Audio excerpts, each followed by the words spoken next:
She mistook his car for a taxi on Christmas Eve. The Mafia boss locked the doors and said, "You're not leaving until the snow turns red."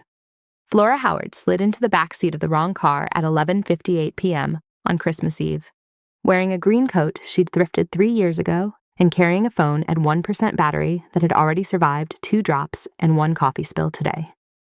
In exactly 4 minutes, an armored SUV would ram them from the side, shattering the passenger window above her head. In exactly 2 hours, she would be standing in the marble foyer of a mountain fortress called the Iron Grove, surrounded by men in tactical gear, with no idea how she'd gotten there or if she'd ever leave. But she didn't know any of that yet. Right now, she was just exhausted, her analyst brain still spinning with firewall configurations and security protocols from a 12-hour shift at the office. The bitter Manhattan wind cut through her coat as she watched her phone screen flicker and die. "Of course," she muttered, her breath fogging in the freezing air. "Merry Christmas to me." It wasn't the holiday itself that bothered her, though the forced cheer and glittering store displays felt like they belonged to a world she only observed from the outside. It was the weight of it all, the medical bills stacking up on her kitchen counter, the calls from the hospital about her younger brother Toby's treatments, the knowledge that while everyone else was heading home to families and warmth, she was heading back to an empty studio apartment where the heat barely worked. Some people were meant to be rescued, and some people were meant to keep rescuing themselves. The office holiday party had been exactly what she'd expected. Cheap wine, forced small talk, and that particular kind of exhaustion that came from smiling at people who looked through you like you were part of the furniture. She'd slipped out early, claiming a headache no one questioned, because no one had really noticed she was there. Now the cold was seeping through her boots, and her fingers had gone numb around her dead phone. She squinted at the street, searching for her ride. A sleek black sedan pulled up to the curb, windows dark, interior glowing white under the dome light. Relief washed through her. She didn't check the license plate. Her hands were too cold, and the app had said, "Black sedan, arriving now." Her fingers fumbled with the handle. She threw herself into the back seat, immediately hit by the warmth and the smell of expensive leather and something darker, something like smoke and cedar. "Oh, thank God," she breathed, yanking the door shut behind her. "Hi, sorry. 4th Street, the hospital district. I know it's out of the way on Christmas Eve, but I'll tip extra in the app. Can you turn up the heat? I literally can't feel my face." She was still fumbling with her seatbelt, still rambling, when she realized the car hadn't moved. A voice cut through her relief like a blade sliding between ribs. "Who are you?" Flora's hands froze on the seatbelt. The driver had turned in his seat, and everything, the warmth, the relief, the exhaustion, evaporated in an instant. The man looking back at her didn't belong in a taxi. He belonged in a museum, carved from marble and violence. Sharp jaw, dark hair pushed back from his face, and eyes the color of a frozen lake, pale and merciless. A black tattoo coiled up his neck like a serpent, disappearing beneath the collar of a white suit that probably cost more than her yearly rent. He wasn't surprised. He wasn't confused. He was calculating. Her voice came out strangled. "I'm the one who ordered the car, the rideshare. This is a taxi, right?" One dark eyebrow lifted. Those ice blue eyes didn't blink. "This," he said softly, his voice carrying the weight of a threat she couldn't quite name, "is not a taxi." Flora's hand shot to the door handle. She pulled. Nothing happened. She pulled again, harder, panic rising in her throat. Click. The sound of the central locking system engaging was the softest sound she'd ever heard. It was also the loudest.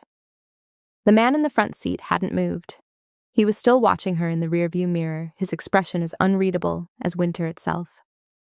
"The doors stay locked, Flora," he said, and her blood turned to ice because he knew her name. "You're not leaving until the snow turns red." The car pulled smoothly into traffic, Christmas lights blurring past the windows as Manhattan disappeared behind them, and Flora Howard realized with crystalline clarity that she'd just made the worst mistake of her life. Flora didn't know that the man driving was Leon Wood, head of the Wood Syndicate. She didn't know that his car had been marked by a rival faction. She didn't know that by climbing into his back seat, she'd become a witness to something that made her too dangerous to release. But she was about to learn that in Leon Wood's world, there were only two kinds of people: those who worked for him and those who didn't live long enough to refuse. Before we continue the story, like, subscribe, and comment where you're watching from. Your support means the world to me. Flora's mind was racing, trying to make sense of what was happening. The man knew her name. He'd locked the doors. And he was driving deeper into Manhattan like she wasn't even there. "How do you know my name?" Her voice came out sharper than she intended, fear sharpening into something closer to anger. "Who are you?" Leon Wood's eyes flicked to the rearview mirror, meeting hers for just a second. "Facial recognition. The moment you sat down, the car scanned you. Flora Howard, 26, cybersecurity analyst at Core Shield Systems. You live alone. Your brother Toby is in Mount Sinai, 4th floor, room 412. The blood drained from her face. He wasn't guessing. He knew everything. "Let me out." Flora lunged forward, grabbing the back of his seat. "Let me out right now, or I swear I'll scream. I'll break a window. You'll do nothing," Leon said quietly, and somehow that was more terrifying than if he'd shouted. "Sit back, Flora. In approximately 90 seconds, you're going to understand why leaving this car would be the last mistake you ever make." "You're insane!" She was pulling at the door handle again, yanking it hard enough that pain shot through her wrist. "Stop the car! Stop the—" The impact came from nowhere. An armored SUV slammed into the passenger side with a sound like the world splitting open. Flora's head whipped sideways as the sedan spun, tires screaming against asphalt. She was thrown against the door, her shoulder slamming into the window hard enough to make stars explode across her vision. Leon didn't flinch. His hands moved across the wheel with surgical precision, wrenching the car back into control as another vehicle, black, massive, windows tinted, came roaring up beside them. "Get down!" His voice cut through the chaos. Flora didn't move. She couldn't. She was frozen, watching as the SUV pulled alongside them and a window rolled down. She saw the muzzle of a gun. Leon's hand shot back and shoved her head down, just as the first shot shattered the rear window. Glass exploded inward, raining down on her like ice. She screamed, hands flying up to cover her head, as Leon jerked the wheel hard to the left. The sedan jumped the curb, clipped a mailbox, and shot down a side street at a speed that should have been impossible. Flora's heart was slamming against her ribs so hard she thought it might break through. The car swerved again, throwing her against the other door, and then everything went smooth. Quiet. Leon had lost them. For a moment, there was only the sound of her breathing, harsh and ragged in the sudden silence. "What?" She couldn't get the words out. "What was that?" "That," Leon said, his voice as calm as if they'd just hit a pothole, "was Vane Sterling's welcome party. They've been tracking this car for 3 days. Flora pushed herself upright, glass falling from her hair. Her hands were shaking. "Then let me out. Stop the car and let me out. I don't know who you are or what you're involved in, but I'm not—" "You triggered the biometric lock."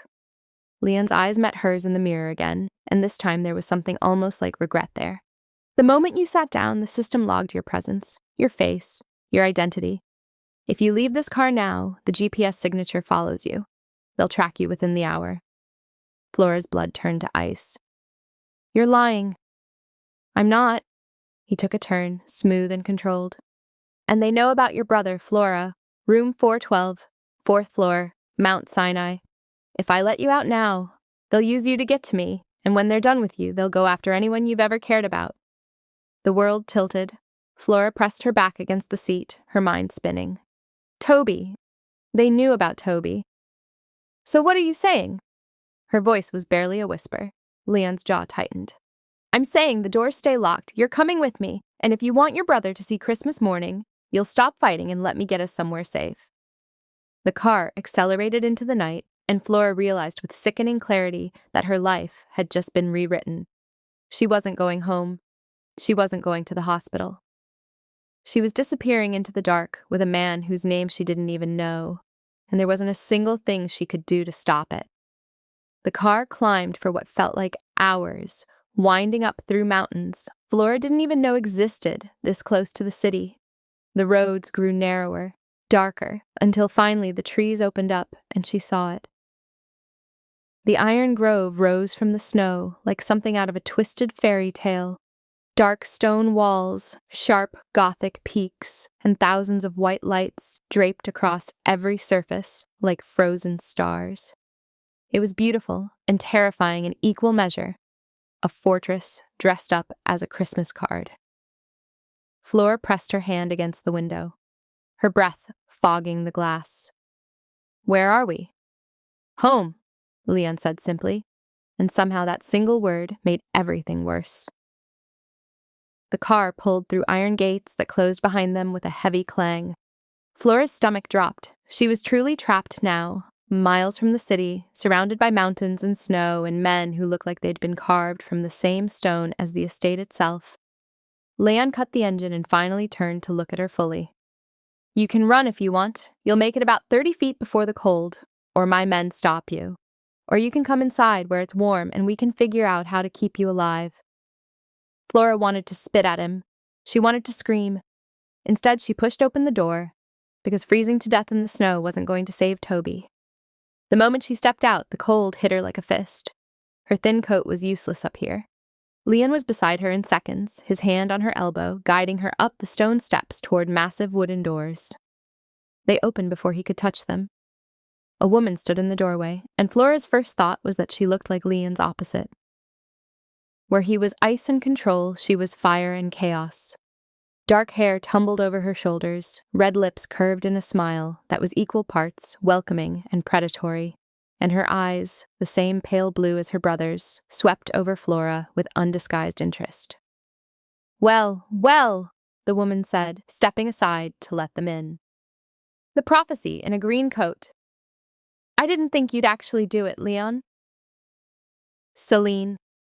Leon's voice carried a warning.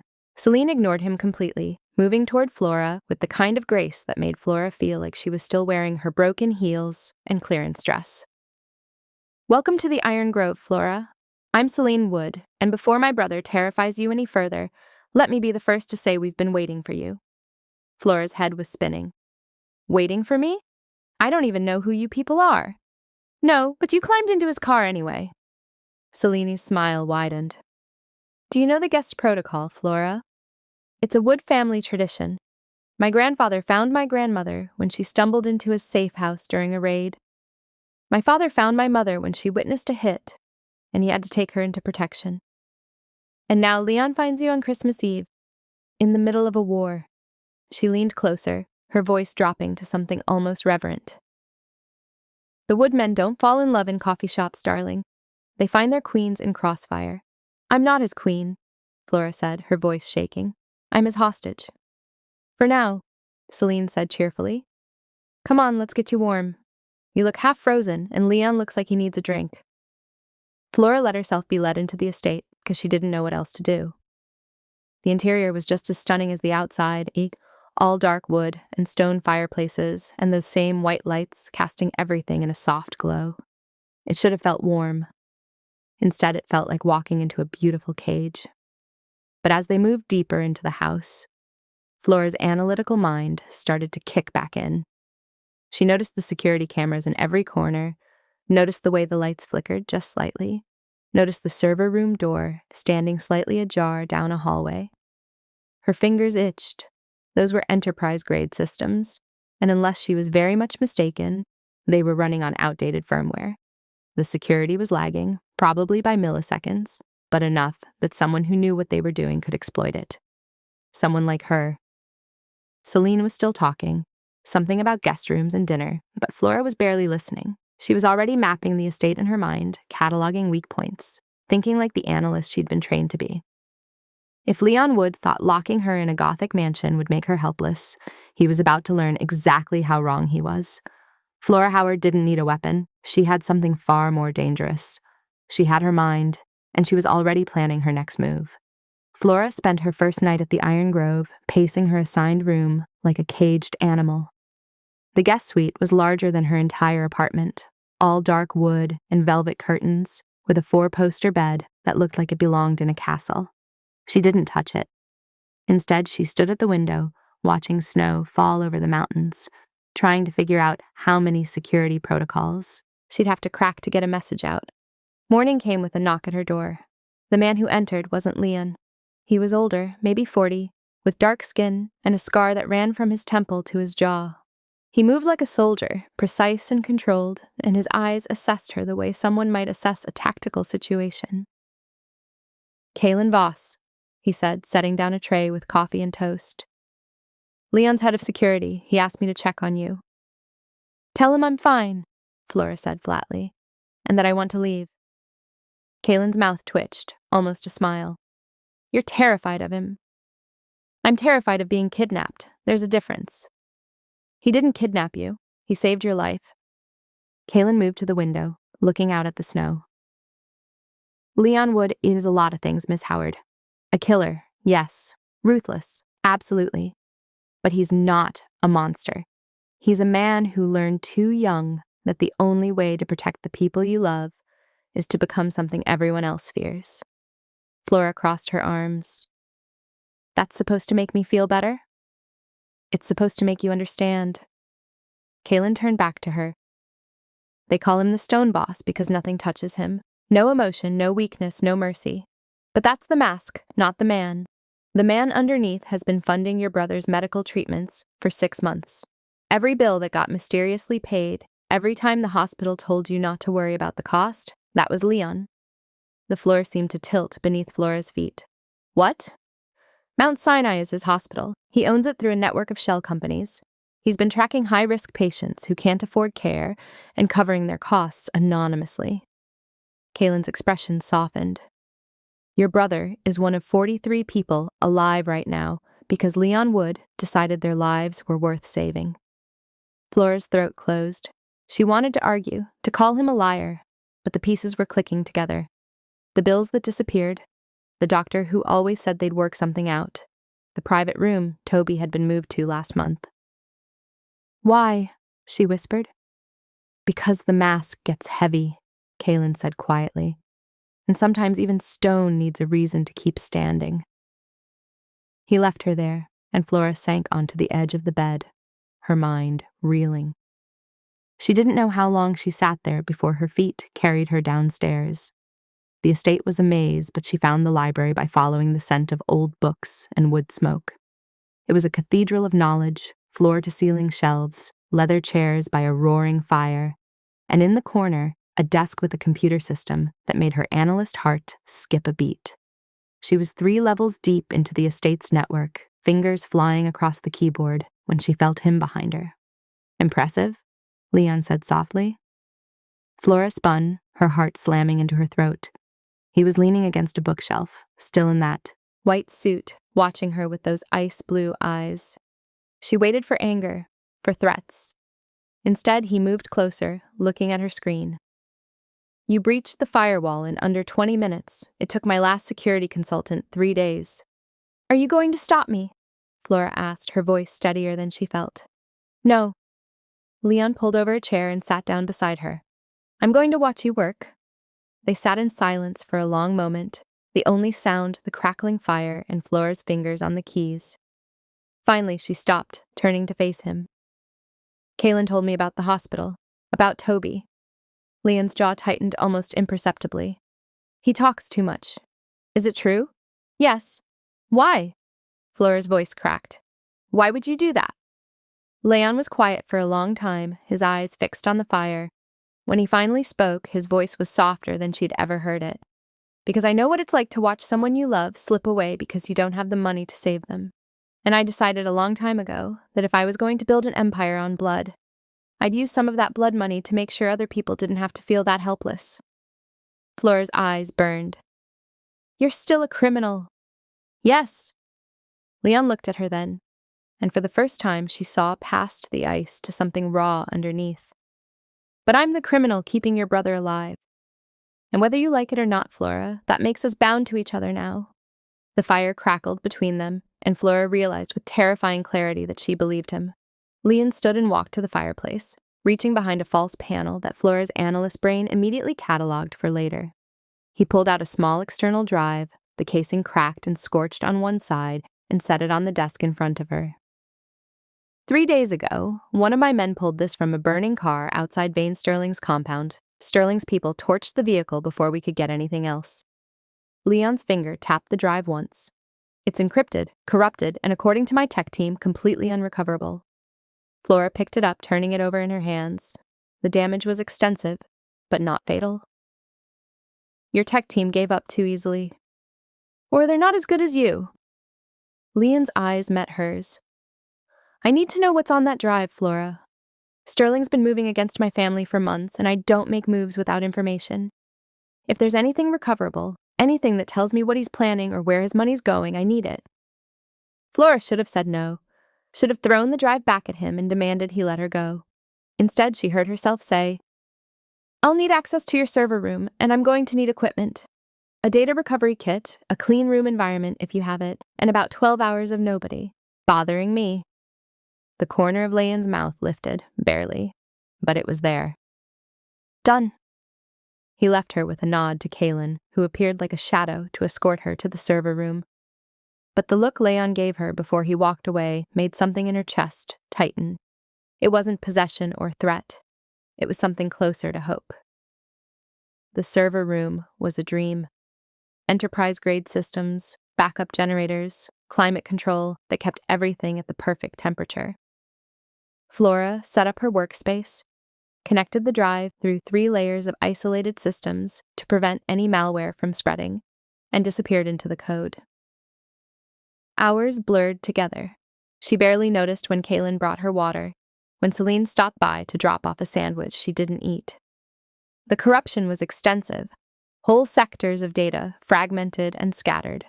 But Flora had spent 5 years recovering supposedly dead drives for Core Shield. This was a puzzle, and she was very good at puzzles. At 2:47 in the morning, the first file opened. Flora's breath caught. Transaction records, offshore accounts, names she recognized from financial news, and others she didn't. And all of it tied back to one central account under Vane Sterling's control. She kept digging. By 3:15, she'd found it. The Ghost Ledger. A hidden accounting system that showed Sterling had been systematically embezzling from his own associates for years. Millions of dollars siphoned from joint operations, redirected through shell companies, and deposited into private accounts. He'd been stealing from the very people who were supposed to be his allies. This is it, Flora whispered to the empty room. This is how you destroy him. Talking to yourself is usually a bad sign. Flora jumped, spinning to find Leon in the doorway, holding 2 cups of coffee. He looked different in the low light of the server room, less like a crime lord, and more like a man who hadn't slept in days. I found it. Flora's voice was shaking with exhaustion and adrenaline. The Ghost Ledger. Sterling's been embezzling from his own people. Every major player in his network, he's been stealing from them for years. If you release this, his entire organization will turn on him. Leon set down both cups and moved to stand behind her, reading the screen over her shoulder. She could feel the heat of him, smell that cedar and smoke scent that clung to his suit. When he spoke, his voice was low and dangerous. You just handed me a war without firing a single shot. Flora turned in her chair and suddenly they were close. Too close. So you'll let me go now. I've done what you needed. Flora! Leon reached out, and instead of touching her face or her hand, his fingers found the hem of her green coat, which she'd refused to take off despite the warmth. He rubbed the worn fabric between his fingers like it was something precious. I've had soldiers, assassins, hackers, all kinds of people in my world. Every single one of them looks at me and sees the monster. But you sat in my library and argued with me. You demanded equipment like you owned this place. You're standing in my server room at 3 in the morning, wearing a coat that's falling apart, and you just changed the entire trajectory of a gang war. His eyes met hers, and the ice had melted into something raw. I've never had a civilian in my world who didn't scream, he said quietly. And I've never wanted anyone to stay the way I want you to stay. Flora's heart was hammering. Leon, I know. He released her coat and stepped back. Drink your coffee, you've earned it. But as he walked away, Flora realized something terrifying. She didn't want him to leave. If you're still here, Subscribe. You know why. Flora woke to her phone buzzing on the nightstand. Her actual phone, the one that had died in Leon's car, now fully charged and sitting beside a note in handwriting she didn't recognize that simply read, "Thought you might want this back." She grabbed it, squinting at the screen through exhausted eyes. 3 missed calls, 7 texts, all from Mount Sinai Hospital. Her blood turned to ice as she opened the most recent message. "Miss Howard, your brother Toby has taken a critical turn. His vitals are unstable. You need to come immediately. 4th floor nurses station." Flora was out of bed before her mind could catch up to her body. Toby, her baby brother, the only family she had left, was dying, and she was trapped in a mountain fortress hours away. She threw on her clothes, her hands shaking so badly she could barely button her jeans. The green coat went on last, and she was halfway to the door before logic kicked in. Leon would never let her leave. His men were everywhere. The gates were locked. She'd never make it out the front door. But she was a cybersecurity analyst, and she'd spent the last 12 hours inside their entire network. Flora's fingers flew across her phone, accessing the estate's security system through a back door she'd noticed but hadn't closed. The cameras were networked, the footage stored on a local server. It took her 4 minutes to create a loop, feeding yesterday's empty hallway footage into today's live feed. On screen, the corridors would look deserted. In reality, she was already moving. The garage was in the east wing, past the kitchen, and down a service corridor that Celine had mentioned during the tour Flora had barely listened to. She moved fast, her heart slamming against her ribs, expecting someone to grab her at every corner. The garage was vast, filled with vehicles that probably cost more than her lifetime earnings. She spotted a black SUV with keys hanging from a pegboard on the wall, grabbed them, and didn't let herself think. She just moved. The engine roared to life. The garage door was controlled by a wireless system she'd already overridden. It rolled open, and Flora gunned it, snow and gravel spraying as she shot down the mountain road. She made it 15 minutes before guilt started to claw at her. Leon had saved Toby. He'd trusted her with his network, and she'd repaid him by stealing his car and running. But Toby was dying. Nothing else mattered. The roads were treacherous, snow falling so heavily she could barely see 10 feet ahead. Her hands were white-knuckled on the wheel as she navigated the turns, the SUV's tires struggling for grip. But she'd grown up in upstate New York. She knew how to drive in snow. The George Washington Bridge appeared through the white curtain of the storm like a miracle. Flora's chest loosened slightly. Once she crossed into the city, she'd be at the hospital in 20 minutes. She was halfway across the bridge when the first SUV appeared in her rearview mirror. Then a second pulled in front of her. Flora slammed on the brakes, the vehicle fishtailing on the icy road. Her heart stopped as both SUVs boxed her in, coming to a stop 20 feet away on either side. This wasn't Leon's men. The vehicles were wrong, the positioning too aggressive. Her phone buzzed. A new text from an unknown number. "Hello, Flora. Vane Sterling here. Thank you for leaving the Iron Grove. Made our job so much easier. Step out of the vehicle or we start shooting. You have 30 seconds. Flora's hands were shaking so hard she dropped the phone. It wasn't real. The hospital text, it had been a trap. Toby wasn't dying. She'd been played. And now she was alone on a bridge in a snowstorm with armed men closing in, and Leon was miles away. The driver's door of the front SUV opened. A man stepped out, tall and silver-haired, wearing a coat that probably cost more than the vehicle she'd stolen. Even through the snow, Flora could see his smile. It was the kind of smile that promised pain. 30 seconds, Miss Howard, Vane Sterling called out, his voice carrying over the wind. I'd hate to damage such valuable merchandise. Flora looked at her phone, at the door locks, at the snow falling heavy enough to bury everything. She'd made a terrible mistake, and she had no idea if anyone was coming to save her. Flora's hand moved to the door lock, but Sterling's men were faster. The passenger door was ripped open, and rough hands grabbed her arm, hauling her out into the freezing wind. She fought, kicking and clawing, but there were 3 of them, and 1 of her, and within seconds she was on her knees in the snow, arms wrenched behind her back. Vane Sterling approached slowly, like he had all the time in the world. Up close, he looked like someone's grandfather, silver hair perfectly styled, expensive watch glinting on his wrist. But his eyes were dead, empty of anything remotely human. "Flora Howard," he said, crouching down to her level. The little analyst who stumbled into the wrong car. "Do you have any idea how much trouble you've caused me? Leon Wood has been untouchable for 5 years. No weaknesses, no vulnerabilities. And then you climbed into his back seat wearing that ridiculous green coat, and suddenly he's got something to lose." "I don't mean anything to him," Flora said, her voice shaking from cold and fear. "I'm nobody." "Oh, sweetheart." Sterling's smile widened. "If you were nobody, he wouldn't have given you access to his network. He wouldn't have let you sleep under his roof. And he certainly wouldn't have charged his phone for you." He held up her phone, the one that had been on her nightstand. The text was sent from inside the Iron Grove's server. "One of my people has been in Leon's house for months, and you just made it so easy." Flora's stomach dropped. She'd led them right to her. She'd been so stupid, so desperate to get to Toby that she hadn't stopped to think. "Now!" Sterling said, straightening up.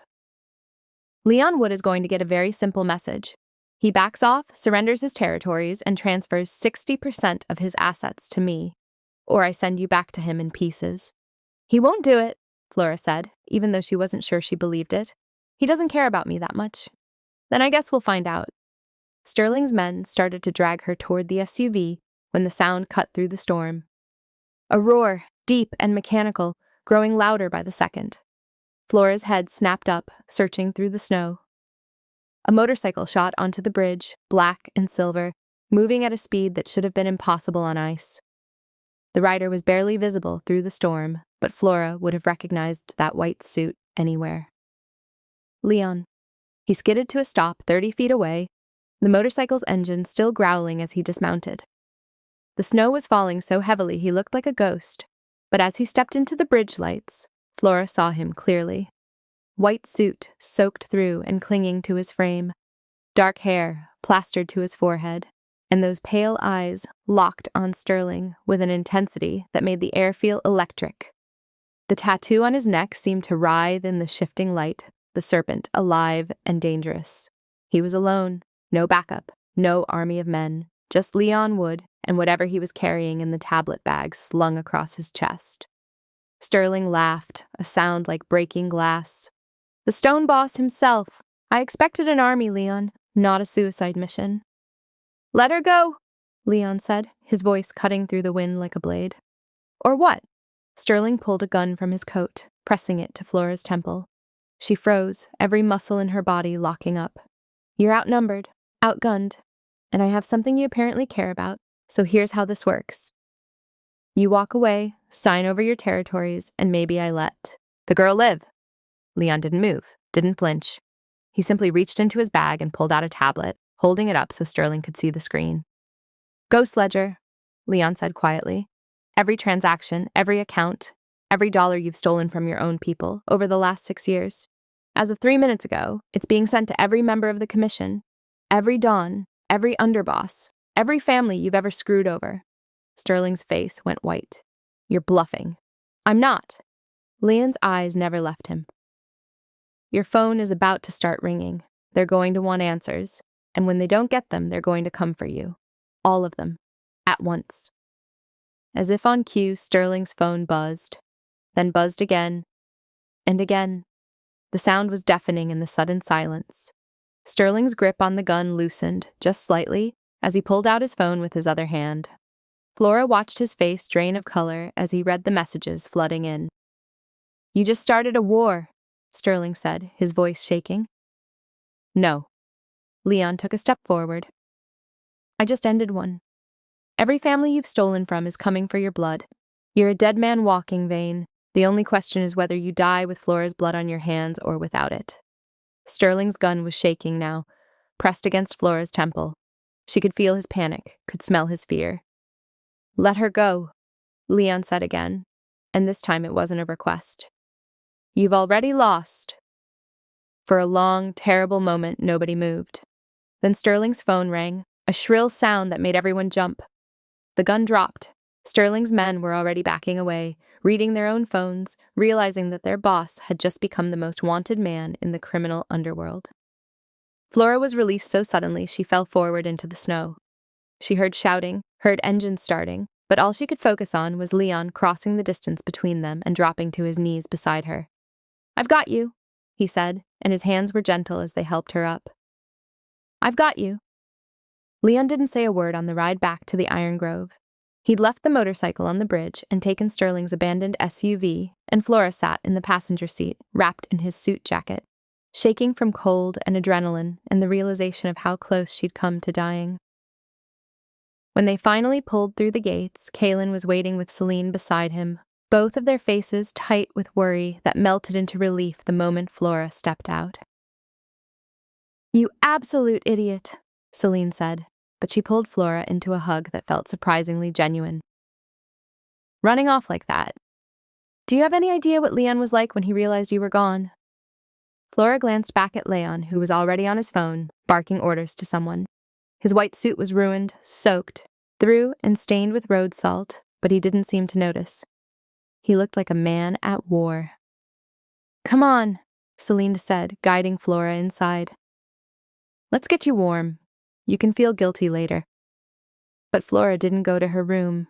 She went straight to the server room, Celine and Kaylin trailing behind her like confused bodyguards. "What are you doing?" Celine asked as Flora powered up the systems. "Finishing what I started." Flora's fingers flew across the keyboard, pulling up the ghost ledger, the network of Sterling's accounts, everything she'd uncovered. Sterling's people are turning on him, but he's still got access to millions in offshore accounts. If he runs, he can rebuild. I'm not letting that happen. Leon appeared in the doorway, changed into dry clothes, his hair still damp.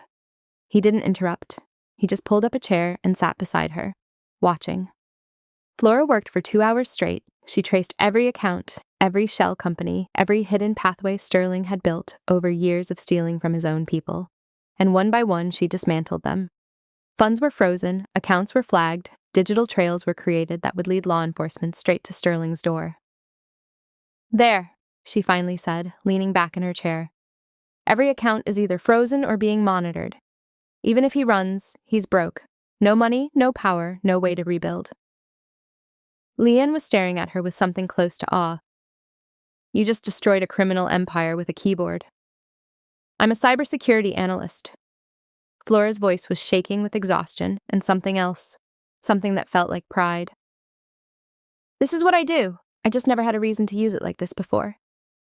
"You're extraordinary," Leon said quietly, and the way he looked at her made Flora's chest tighten. Celine cleared her throat from the doorway. "I'm going to get you both some food. Try not to do anything dramatic while I'm gone." When they were alone, Leon reached out and took Flora's hand. His fingers were warm, solid, real. "I thought I'd lost you on that bridge," he admitted. "When I saw Sterling's gun against your head, I would have given him everything, the territories, the money, all of it, just to keep you breathing." Flora's eyes burned. "You traded your anonymity for me. That ghost ledger going public. Every family in the city knows you were involved now. You painted a target on your back." "I'd do it again." Leon's thumb traced circles on the back of her hand. Without hesitation, Flora looked around the server room, at the screen still glowing with the evidence of Sterling's downfall, at Leon sitting beside her like she was something precious. She thought about her apartment in the city, the empty rooms, and the bills on the counter, and the loneliness that had been her constant companion for so long. And she realized she didn't want to go back. "Leon," she said softly, "when this is over, when Sterling's in custody and the threat is gone, what happens to me?" Leon's eyes met hers, and the ice had completely melted away. "That depends." "On what?" "On whether you want to go back to being invisible." He lifted her hand, pressing it against his chest, where she could feel his heartbeat, strong and steady. "Or whether you want to stay here and be seen. By me, by this family, forever." Flora's breath caught. "You're asking me to choose a life in your world." "I'm asking you to choose me," Leon corrected. "Everything else we figure out together." Outside, snow was still falling, covering the mountains in white. And inside the Iron Grove, Flora Howard realized she'd already made her choice the moment she decoded that drive. The moment she sat beside him in the library. The moment she stopped seeing the monster and started seeing the man. "Okay," she whispered. "I'll stay." Leon smiled, really smiled, and it transformed his entire face. "Then let's go tell your brother he's getting a very unusual Christmas present this year." New Year's Eve arrived with clear skies and the kind of cold that made everything feel sharp and alive. The Iron Grove had transformed over the past week, the Gothic Christmas aesthetic giving way to something softer. White flowers replaced the evergreen garlands, candles flickered in every window, and for the first time since Flora had arrived, the estate felt less like a fortress and more like a home. Toby had been moved to the private medical wing 3 days ago. Flora had cried when she saw him, when she'd been able to hold his hand and tell him everything was going to be okay. He was thin and pale, but his eyes were bright, and he'd grinned at her and said, "So you're dating a crime lord now? That's very on brand for you, Flora." She'd laughed through her tears and told him to shut up and rest. Now, as midnight approached, Flora stood in front of the mirror in her room, smoothing down the dress Celine had insisted she wear. It was deep emerald green, the color of her old coat, but made of silk that moved like water. She barely recognized herself. A knock at the door made her turn. Leon stood in the doorway, and Flora's breath caught. He was in all black tonight, the white suit replaced with something darker and just as devastating. The tattoo on his neck stood out starkly against his skin. "You look beautiful," he said simply. "I look terrified," Flora corrected, but she smiled. "Come with me," he offered his hand. "There's something I want to show you." He led her through the estate to a balcony she hadn't seen before, one that overlooked the mountains and the valley below. In the distance, she could see the lights of the city, tiny and sparkling like fallen stars. Someone had set up a small table with champagne and 2 glasses, and white lights were strung overhead, creating a canopy of illumination against the dark sky. "It's beautiful," Flora whispered. Leon moved to stand beside her at the railing, close enough that their shoulders touched. For a long moment, they just stood there, watching the world below. "I need to tell you something," Leon finally said, his voice quieter than she'd ever heard it. The car that night, it wasn't a decoy. Flora turned to look at him. "What?" "My men thought it was. They thought I was using it as bait for Sterling's people. But the truth is, I was driving that car because I'd been doing it for weeks. Every night driving through the city, waiting for something to change. Waiting for a reason to be more than just the stone boss." He looked at her then, and his eyes were raw with honesty. "And then you climbed into my back seat at 11:58 on Christmas Eve, wearing that green coat and talking about your brother, and everything shifted. You were the reason I'd been waiting for, Flora. I just didn't know it until I saw your face in my rearview mirror." Flora's eyes filled with tears. "Leon, I'm not good at this," he continued, reaching into his pocket. "I don't know how to be soft or romantic or any of the things you probably deserve, but I know what I want, and I want you. Not as a guest, not as someone I'm protecting, as my partner, my equal, the person who sees all of me and chooses to stay anyway." He pulled out a small black box and opened it. Inside was a ring, but not a traditional one. It was platinum, embedded with tiny circuits that formed an intricate pattern, like a digital fingerprint.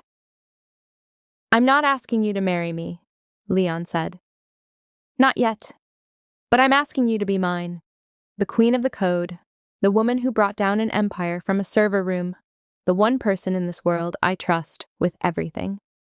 Flora's hands were shaking as she looked at the ring, at Leon, at the life he was offering her. It was dangerous and complicated, and nothing like what she'd imagined her future would be. It was also everything she wanted. "Yes," she whispered. "Yes, I'll stay. I'll be yours."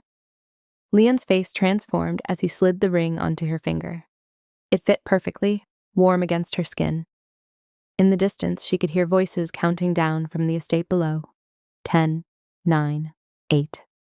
Leon's hands came up to frame her face, gentle despite the calluses and scars. 7, 6, 5. "You're not invisible anymore, Flora Howard," he said softly. 4, 3, 2. "I see you," he whispered. and I'm never letting you disappear again. 1. The kiss was soft at first, tentative, like they were both afraid of breaking something precious. But then Flora's hands fisted in his shirt and Leon pulled her closer, and it deepened into something that felt like a promise, like a vow, like the beginning of something neither of them could have planned, but both of them desperately needed. Fireworks exploded over the mountains, painting the sky in gold and silver, but Flora barely noticed. She was too busy kissing the man who'd locked his car doors and changed her life, the man who'd seen her when she'd spent years being overlooked. When they finally pulled apart, both breathing hard, Leon rested his forehead against hers. "Happy New Year, my queen," he murmured. Flora smiled, tears streaming down her face.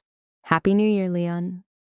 And for the first time in her life, Flora Howard felt like she was exactly where she was meant to be. Seen, wanted, home. Flora spent her whole life invisible. One wrong car changed everything. If you've ever felt overlooked, forgotten, or alone in a crowded room, this story was for you. If somewhere deep down you're still hoping someone sees you the way Leon saw Flora, leave a comment. Just say, "I'm here." That's all. Subscribe if you need more stories that remind you you're not invisible. Hit like if you still believe your person is out there, waiting to find you. You're not alone. And you're not invisible. Not here.